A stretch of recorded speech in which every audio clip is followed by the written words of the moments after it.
2 de outubro de 2017. Após 13 rodadas, São Paulo sai da zona de rebaixamento ao bater o Sport pelo placar mínimo. Corinthians busca empate valioso contra o Cruzeiro e mantém distância confortável para vice-líder. Palmeiras peca nas finalizações e Santos bate o Verdão pela primeira vez na história do Allianz Parque. E ainda, os gols da Série A, a chegada dos atletas brasileiros para a disputa das eliminatórias e os destaques do final de semana pela Europa. Semana para você que acompanha o Gazeta Esportiva. O nosso programa começa falando do São Paulo, que levou o maior sufoco do esporte, mas venceu a equipe pernambucana 1-0 e é isso que importa. O gol foi de Marcos Guilherme, mas o grande destaque do jogo foi o goleiro Sidão, que fez 2 defesas incríveis no final da partida e garantiu os 3 pontinhos que arrancaram o tricolor da zona de rebaixamento. Cueva por dentro no Hernani, saiu bem da marcação, de novo no Cueva.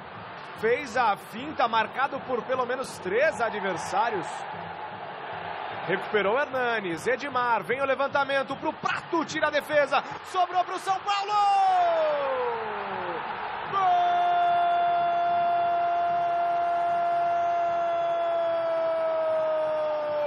Marcos Guilherme, gol do São Paulo! Foi na base da luta, da entrega, do comprometimento, até porque em outros momentos nós já tivemos os resultados a nosso favor e de repente abrindo mão dele no final. Hoje conseguimos inverter esse processo. Eu acho que a equipe precisava de um resultado como esse e a sustentação que foi dada para que isso acontecesse, eu acho que foi importante. Eu acho que sai um peso teórico falando, teoricamente falando, sai um peso sim, mas nós sabemos que estamos aí, muito próximos. É um palmo de distância que nos separa aqui atrás, talvez aí da 8ª, 9ª colocação. Então nós temos que ter essa consciência. O seu grande jogo com a camisa de São Paulo? Foi. Tive umas disputas de pênalti lá no começo do ano, que foi bem marcante. Mas nos 90 minutos, acho que hoje foi o grande jogo. Mas ali no gol, realmente gerou bastante dúvida, talvez por conta do rodízio e todo mundo que jogou também não conseguiu se firmar. Mas eu tenho a cabeça bem tranquila, os pés no chão. Eu sei o que eu passei aí nesses tempos atrás aí e meu foco hoje é pensar no coletivo. Não quero usar a imagem de São Paulo para me promover, eu quero resolver o problema de São Paulo dentro do campo e tirar o São Paulo dessa situação. Grande noite para você que acompanha o Gazeta Esportiva. O São Paulo passou por um sufoco danado, não fosse o Sidão, especialmente nos últimos segundos de jogo, os últimos minutos de jogo, o Sport teria empatado, mas tira um pouco o peso das costas, embora o São Paulo não tenha jogado bem. Conseguiu sair da zona do rebaixamento. É muito cedo para fazer uma projeção futura positiva, até porque o São Paulo tem uma sequência muito complicada, tem Fluminense fora, tem Flamengo, tem Atlético Paranaense, são jogos difíceis, Atlético Mineiro, né? Então são jogos difíceis para o São Paulo, mas pelo menos essa questão aí, sabe, do sufoco, na ansiedade por não sair da zona do rebaixamento, o São Paulo conseguiu sair e se mantiver a cabeça no lugar, pode se manter aí nessa zona intermediária, na sequência do campeonato. Mas, repito, não vai ser fácil, não. Serão jogos muito difíceis para o São Paulo. Flávio. Bom, boa noite, Celso. Boa noite, Michel, amigos do Gazeta Esportiva. O São Paulo precisava, em algum momento, deixar a zona de rebaixamento. Ele estava 13 rodadas lá embaixo. Teve momentos que jogou bem e mereceu ganhar o jogo e não ganhou. Ontem mereceu perder o jogo, na pior das hipóteses, para o Sport empatar e acabou ganhando. Até o Dorival reconheceu isso, né? Jogou menos do que em outras oportunidades. Pode ajudar no aspecto moral, no aspecto psicológico. O time do São Paulo, quando tomava um gol, sofria demais e muitas vezes baixava a guarda de tal forma que tomava empate ou até viradas, como aconteceu em algumas oportunidades do campeonato. Então, importante demais o São Paulo ganhar. Longe de ter jogado grande futebol, muito longe disso. Mas, pelo menos saiu em algum momento da zona de rebaixamento. Tem um monte de time ruim. Tem 13 times bem ruins. Eu falava 12, mas o Atlético Paranaense pode entrar nesse grupo aí. Então, desses 13, infelizmente, só 4 vão cair. Porque os 13 mereciam cair. Ao contrário do que o Luxemburgo tinha ontem, que ele acha injusto cair em 4, eu acho injusto ficar em 9 times horrorosos na divisão, na Série A do ano que vem. E o São Paulo, sim, ele está muito dentro desse grupo dos 13 ruins, mas saiu, né? Nesse momento ele não cairia. Então, ele precisava dar uma respirada, e deu essa respirada. O time já mostra alguma melhoria, mas é claro que vai até o final ficar nesse sufoco para não ser rebaixado. Tá certo. E como o Dorival falou aí no VT que a gente viu, o Tricolor pode nesse momento tanto olhar para baixo como olhar para cima. A enquete dessa segunda é em cima disso. Na sua opinião, qual é a realidade do São Paulo? É ainda fugir do rebaixamento? Ou o time já pode lutar por uma vaga na Libertadores? É um pouco otimista demais, na minha opinião. Para participar é só votar no site gazetesportiva.com. E aí, o que vocês acham? Do ponto de vista matemático, a Libertadores não é um sonho absurdo. São quanto? 8? Mas Não. 4? Não, como assim? Pontos para ele conseguir. Não, hoje dá 8 pontos, exatamente. 8 pontos, que é mais ou menos, digamos, a distância do Santos para o Corinthians. Isso. Então, se você cogita a possibilidade de o Santos ultrapassar o Corinthians ser campeão, você tem que cogitar a possibilidade de o São Paulo chegar à Libertadores. Mas, na prática, eu acho muito complicado. O São Paulo, como disse o Flávio, melhorou, mas ainda não convence. Tem jogo de ontem. Não, pois Jogou mal ontem. Jogou melhor contra o Corinthians. E tem jogos Sem muito difíceis. Tem Atlético Mineiro fora, tem Fluminense fora, tem Flamengo, tem Atlético Paranaense, não me falha a memória, na sequência. Ou seja, são jogos muito complicados. Então, eu acho que o São Paulo, na verdade, na prática mesmo, ele luta para não cair. Pensar em Libertadores, eu acho que vale para elevar o moral da trupe, né? Para dizer que o São Paulo tem algo com que sonhar. Mas a realidade, eu acho que ela é mais cruel. O São Paulo luta ainda para não cair. E aí, Flávio? Temos 13 times que merecem cair e o São Paulo estava 13 rodadas lá embaixo. E uma que ele não está. Então é claro que a vida dele é mais aqui olhar, embaixo, né? sem dúvida. Bom, falando em São Paulo, hoje o estádio do Morumbi completa, sabe quando? 57 anos da data de sua inauguração. No site gazetesportiva.com você encontra uma super galeria de fotos com os maiores registros da história do Cícero Pompeu de Toledo. Tem imagens da construção do estádio, tem também muitas fotos, né, fotos de muitas partidas históricas que ocorreram ao longo dessas quase 6 décadas de casa tricolor. Então, não perde tempo não, vai lá conferir um material valiosíssimo para você que é São Paulino, para você que curte futebol, vale super a pena. Mi, tá bom? Só para esclarecer, né, eu falava da sequência do São Paulo, então só para não parar nenhuma dúvida, o São Paulo tem Atlético Mineiro fora, Atlético Paranaense em casa, que também é uma carne de pescoço danada, Fluminense fora, depois Flamengo em casa e o Santos em casa. Não vai ter 5 jogos no Pacaembu? Não tem isso que São Paulo vai ter? Tem 5 jogos no Pacaembu, tem muitos shows. Em casa, né, não necessariamente no Morumbi. E é bom tomar cuidado, porque o Fluminense está entrando no grupo que cai, e aí ficam 5. Aí o que vai cair não é o Fluminense, que ele tem aquele negócio da SCJD, então é 16º, 7º, 8º e 9º. Não, é 16º, 7º, 8º e 20º, não é isso? O 15º passa a ter problema se o Fluminense cair. Porque a possibilidade do STJD botar ele de volta e o 15º cair, então agora não basta ficar na primeira posição acima.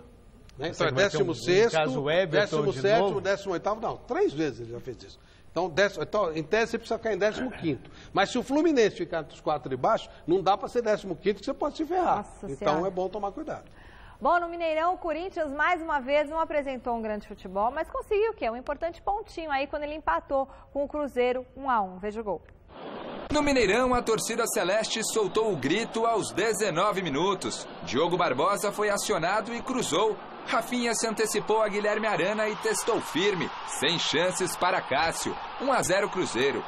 No segundo tempo, aos 38, Casim cabeceou e a bola bateu na mão de Murilo dentro da área. Pênalti. Cleison foi para a cobrança e não desperdiçou. Fim de jogo, Cruzeiro 1, Corinthians também 1. São 8 pontos que a gente tem que considerar, né? É como se começasse o campeonato agora, faltando 12 rodadas e você tem 8 pontos à frente. Né? Vamos de jogo a jogo, trabalhar, nos preparar bem para a gente buscar o nosso objetivo. Mas eu já falei isso lá no começo, lá atrás, né? Vai ser definido nas últimas rodadas. Não tenho nada para falar da arbitragem de hoje. Olhei o lance sim, o lance muito difícil para o Bandeira.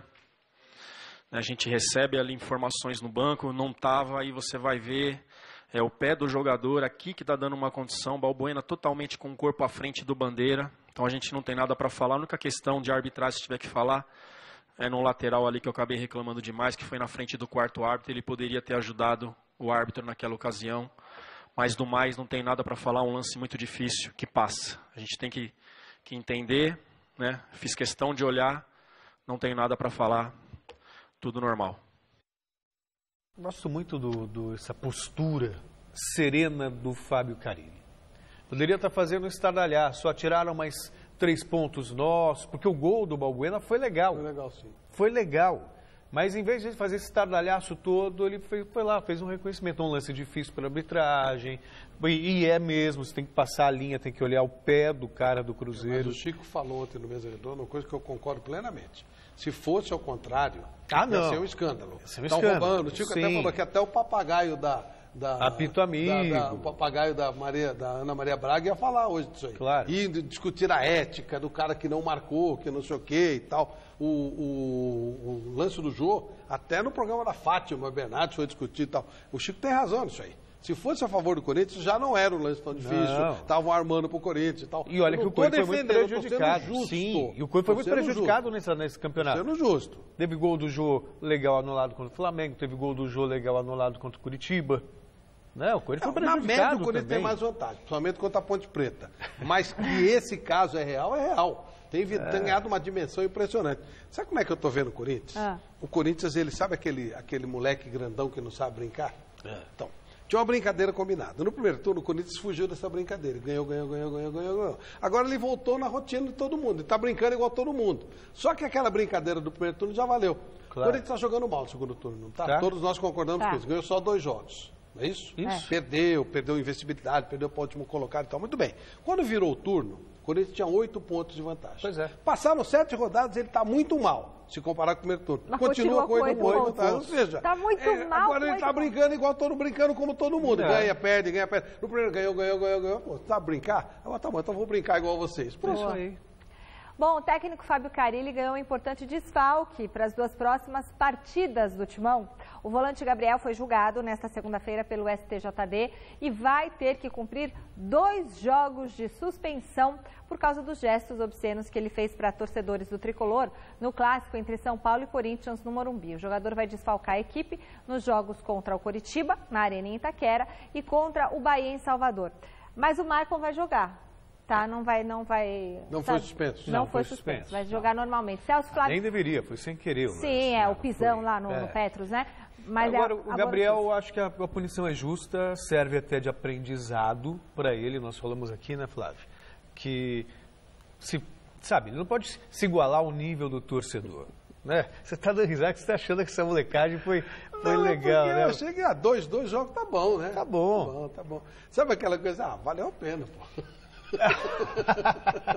Não, acho que o Gabriel queria ficar. Não, ele exagerou. Eu estou dizendo.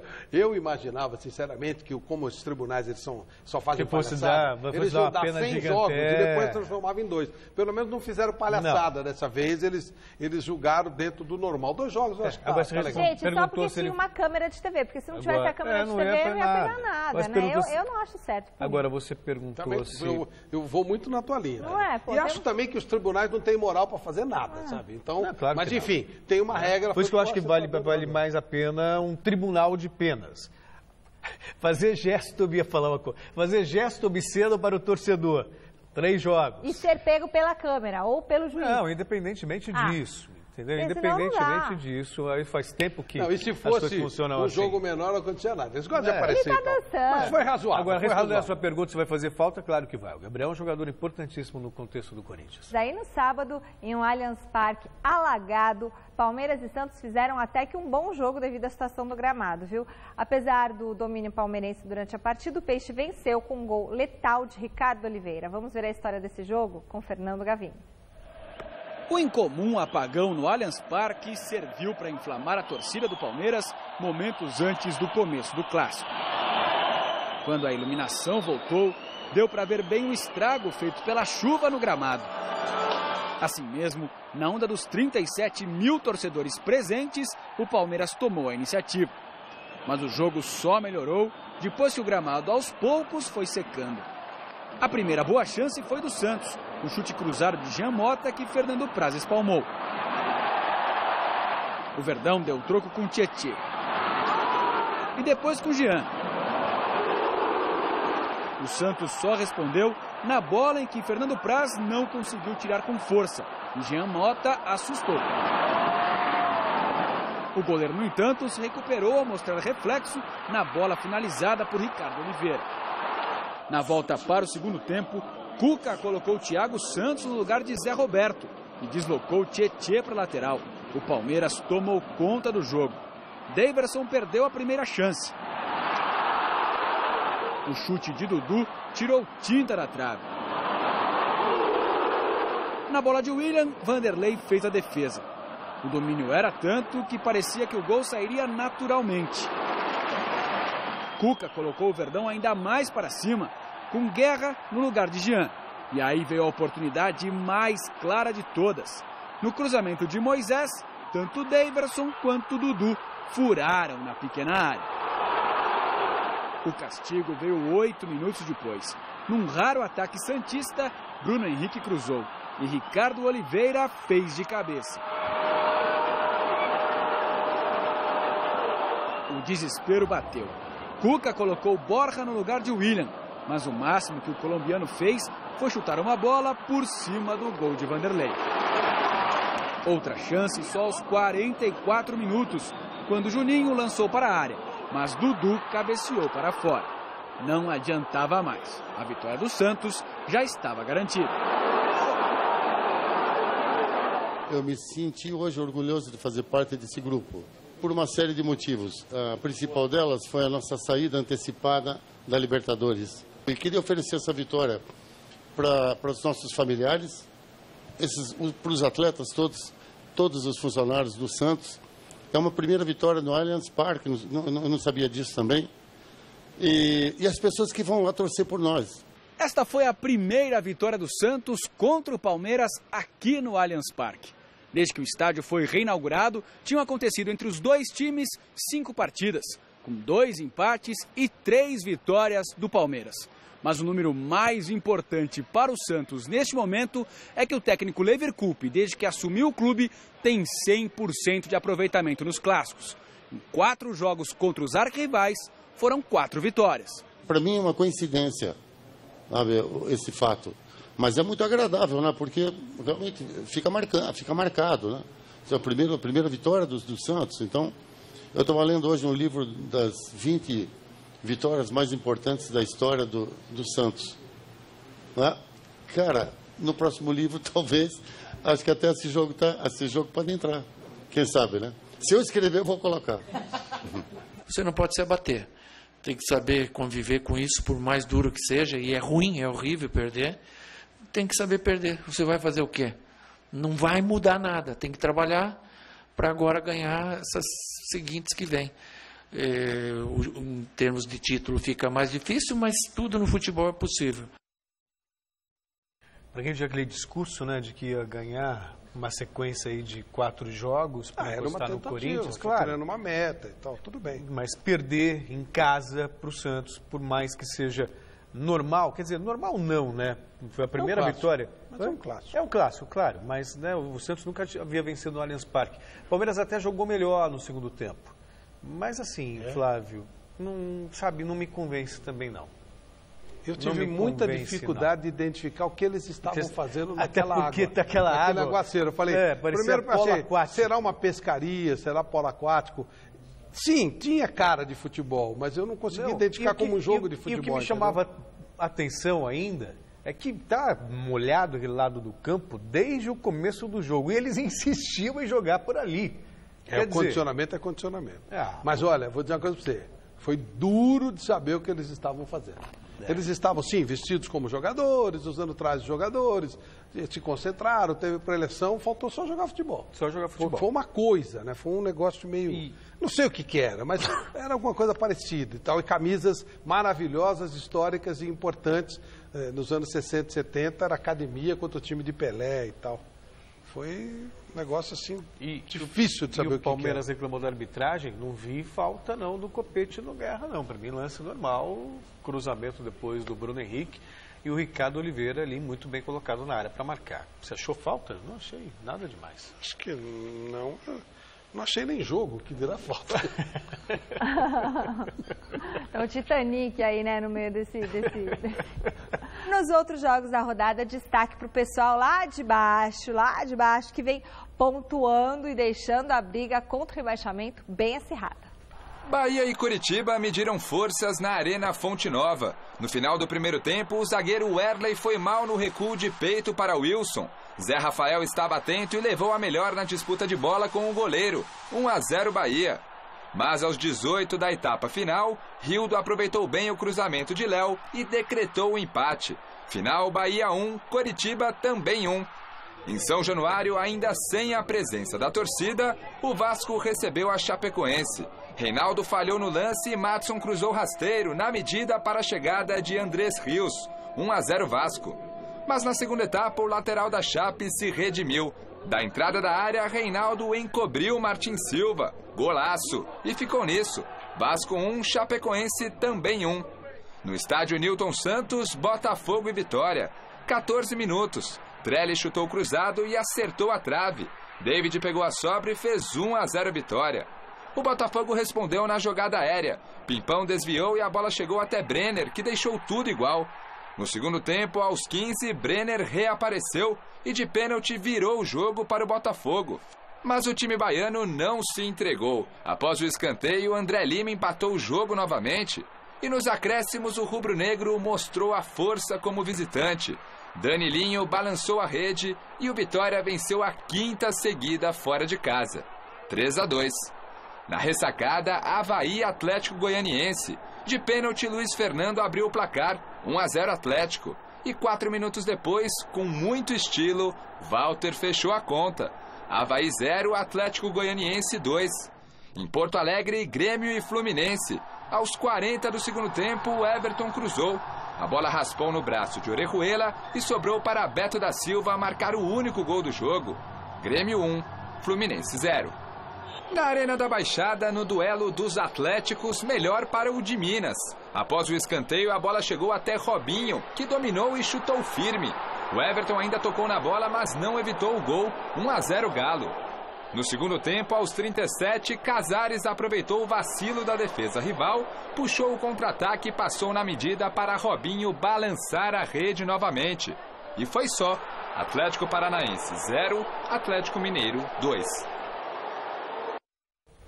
Pois é, curioso, né? Porque o Oswaldo Oliveira estreou, colocou o Robinho no time, que ele estava fora do time, ele vai e faz 2 gols e o Atlético vence. Quer dizer, já cumpriu o contrato, né? Pois é. O Robinho já fez 2 gols, agora já deu. Não, mas agora já cumpriu o contrato também, né? Agora, ó, a coisa está tão feia, está tão lá embaixo. Como dizem vários amigos, é o campeonato mais competitivo do mundo, né? Não tem nenhum lugar do mundo que tanto time merece cair. Que o Atlético Goianiense... ele vai acabar escapando, hein, gente? Não duvido. Ele tá subindo pra caramba. Agora a Michele vai conferir a tabela. Ele tava, assim, no outro planeta, né? Ele tava fora do mundo. Ele tava bem embaixo. Ele já entrou no mundo. Em 2 rodadas ele pode sair da zona do rebaixamento. Então, ele já entrou no mundo. E ele não é pior que os outros. Você olha atrás do Brasil, eu vou adiante. Não, mas só um detalhe. Você vai falar a classificação na íntegra. Mas o Atlético Paranaense, que é 9º, 4 pontos acima da zona do rebaixamento. 4. Vamos conferir? O Mauro Betti falou uma coisa interessante. Ele falou que até a última rodada vai ser essa disputa e o que escapar é o vice-campeão. Bom, olha lá. Vamos conferir então a classificação aí do Campeonato Brasileiro. O Corinthians segue na liderança com 55 pontos. O Santos em segundo com 47, Grêmio 46, Palmeiras 43, completam o G4.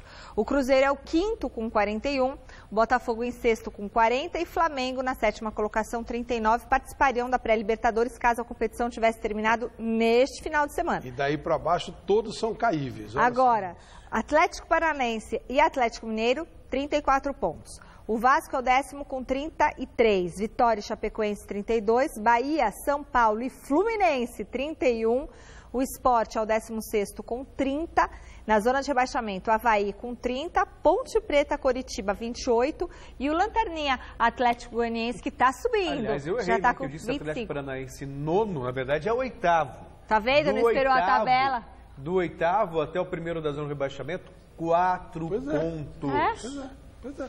Então, quer dizer, dá para cair qualquer um, né? Dá pra cair menos o Corinthians. Então, eles vão disputar até o fim. Disputa aí o que escapar na última rodada com gol aos 45 do segundo tempo é o vice-campeão.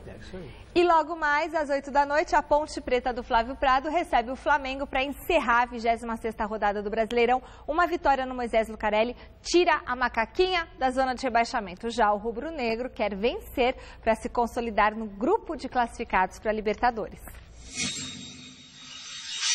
O momento do Flamengo agora é de reconstrução. Depois de perder a decisão da Copa do Brasil para o Cruzeiro na última semana, o clube carioca enfrenta daqui a pouco a Ponte Preta em Campinas, em partida válida pela 26ª rodada do Campeonato Brasileiro. O time do técnico Reinaldo Rueda precisa vencer para se consolidar no grupo de classificação para a Libertadores. Hacer jogo inteligente, hacer jogo com grande personalidade, com muita ordem. Fazer um jogo inteligente, com grande personalidade e muita ordem. Vamos arrumar alguns conceitos táticos na defesa e no ataque para deixar a equipe forte, sólida e equilibrada. O nosso negócio é ganhar. Como digo eu sempre digo aos jogadores, não? O negócio nosso é ganhar. Mas para conseguir o triunfo nessa noite, o Flamengo precisa antes superar os desfalques de Guerreiro, Trauco e Cuellar, convocados pelas respectivas seleções.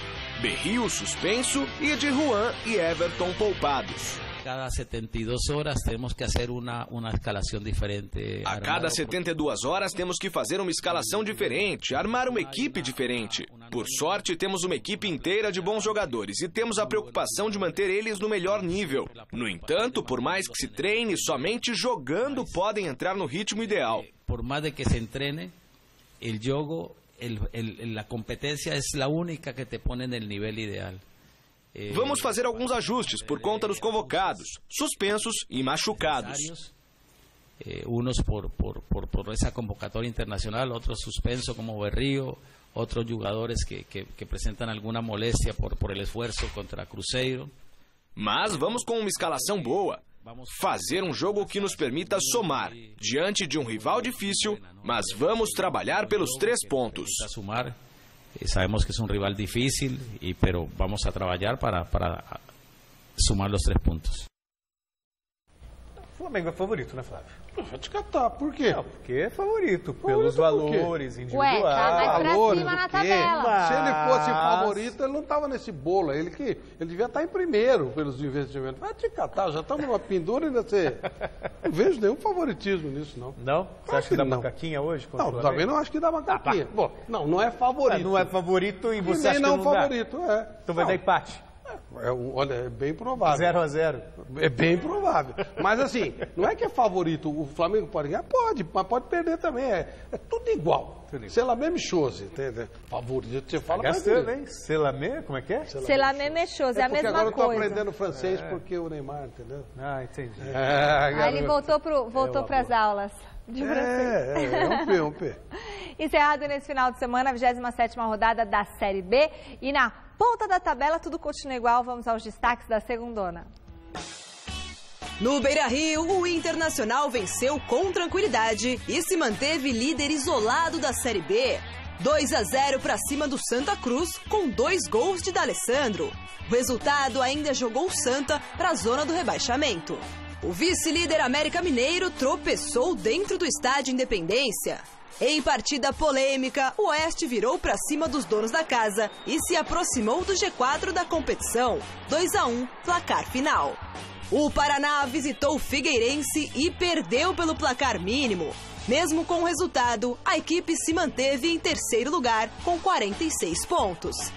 Isso porque o 4º colocado Vila Nova perdeu a chance de ultrapassar os paranaenses ao empatar com o Brasil de Pelotas no Serra Dourada. 1-1 e só. E ontem o técnico da seleção feminina de vôlei, José Roberto Guimarães, esteve presente no Mesa Redonda e falou sobre como o auxílio do árbitro de vídeo melhorou a arbitragem da modalidade. Vamos conferir? Diminuiu a polêmica, isso faz diferença no seu modo de Dá mais segurança, porque é mais justo. Né? Você vê o que está acontecendo, Cidão. Eu te digo uma coisa, nós perdemos um campeonato mundial de 2 bandeiras darem a bola dentro da Sheila contra a Rússia, que seria 8-6 para a gente, e foi ao contrário, porque o juiz achou que a bola fosse fora. Se eu pudesse desafiar, com certeza aquela bola teria sido dentro. Estava dentro. Você já desafiou e você estava equivocado? Já, claro.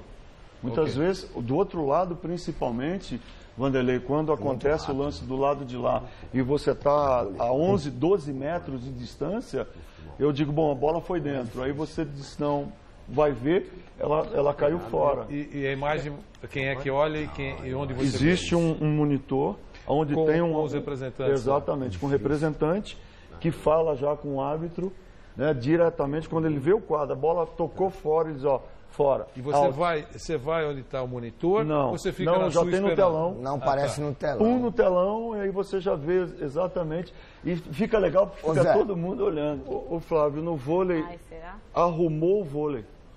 Arrumou? Foi legal? Ficou legal, né? A posição do árbitro, Fabinho. Por que ele não fica na linha da zaga? Ficou lindo. O vôlei ficou bacana. Arrumou o vôlei, sabe por quê? Nós temos direito a 2 desafios.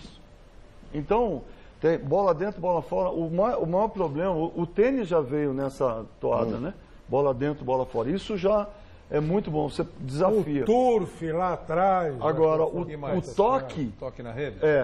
A invasão do pé, né? Tem muita coisa que ajudou, porque são 6 árbitros e muitas vezes os 6 não conseguem ver. E aí é muito sutil. Então agora é o seguinte, desafio.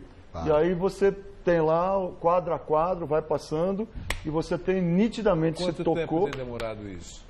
Agora já diminuíram 30 segundos, 40 segundos. Eu acho que o dinheiro que envolve o futebol, tudo que envolve o futebol... É melhor ser mais justo, né?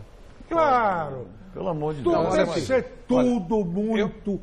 Eu tenho transparente, muitos atos. Tudo nessa vida. Eu ouvido muitos atos. No futebol. Agora, o olho humano chegou no limite. O Márcio falou em velocidade da bola, né, no vôlei. É claro que é outro tipo de velocidade, mas ela é muito maior do que já foi. Sem dúvida, hoje, né, a velocidade do jogo é muito maior.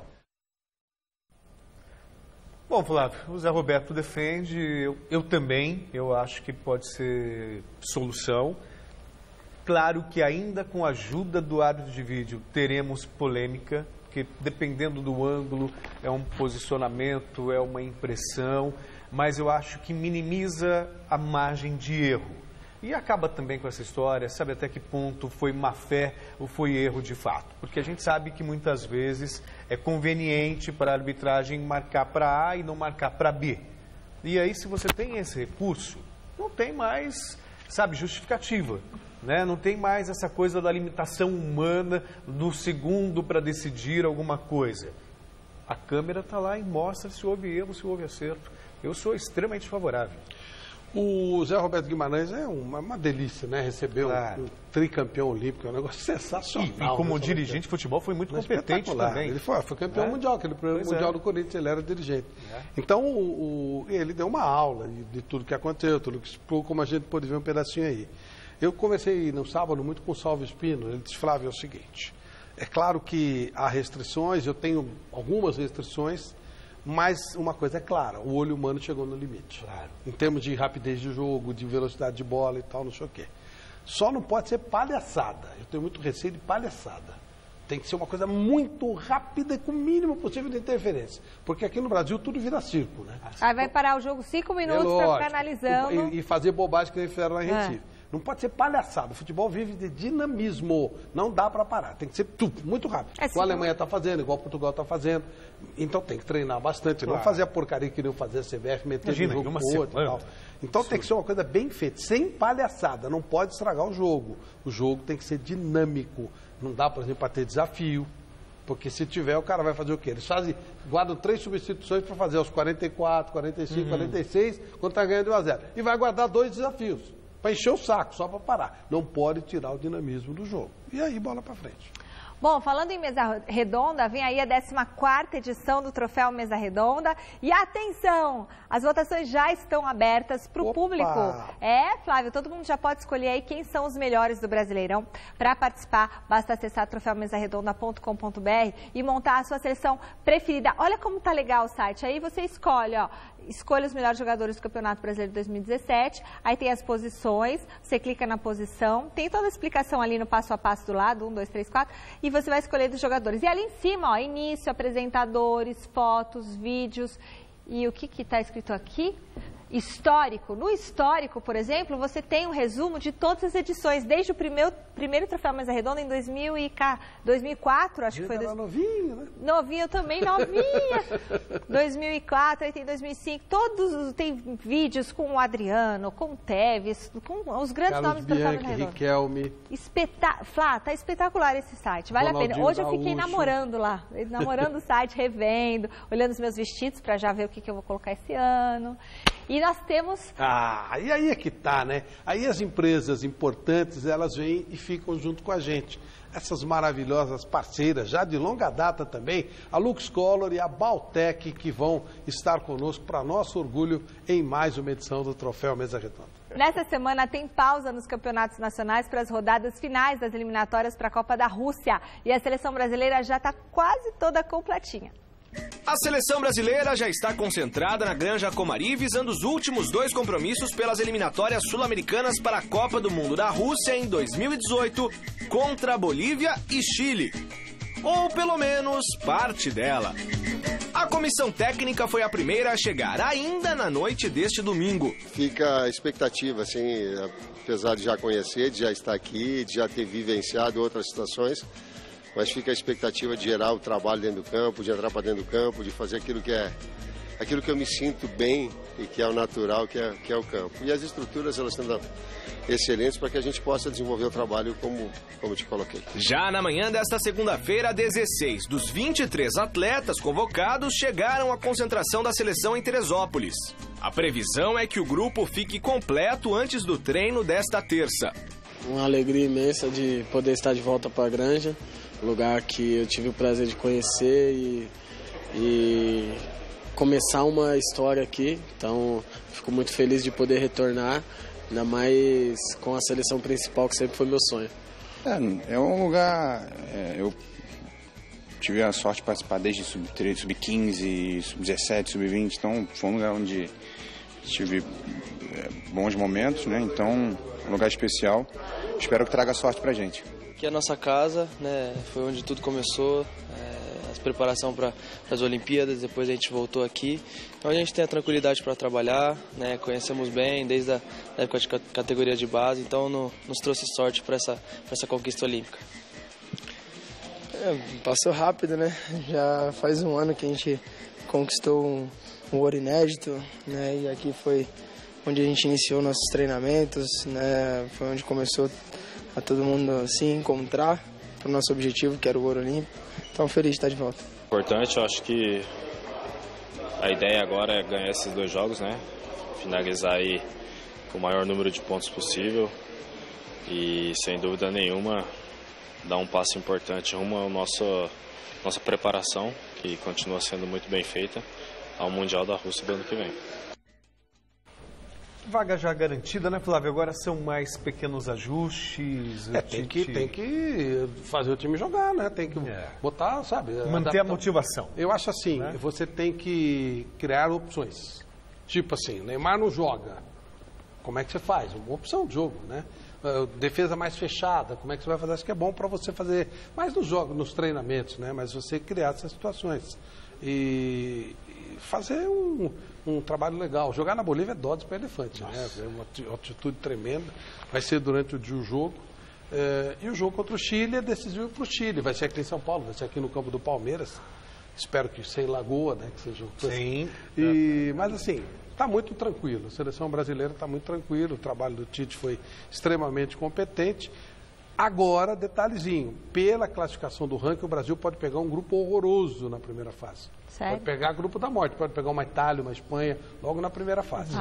Mas que venham, né? E se estiver pronto, você vai ganhar de qualquer um. Claro. E se não tiver, você vai perder de qualquer um. Acho que o Brasil com o Tite, ele conseguiu algo que nenhum de nós acreditava, que era o resgate do prestígio, da competência, da confiança.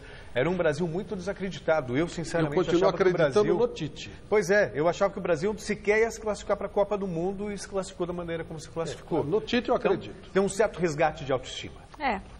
Bom, hora da gente ver o que o pessoal de casa votou na nossa enquete do site gazetesportiva.com. A pergunta de hoje era para saber a realidade do São Paulo, se o time ainda tem que pensar em fugir do rebaixamento ou se já pode sonhar com vaga na Libertadores. Menos. E a galera votou 88% a fugir do rebaixamento.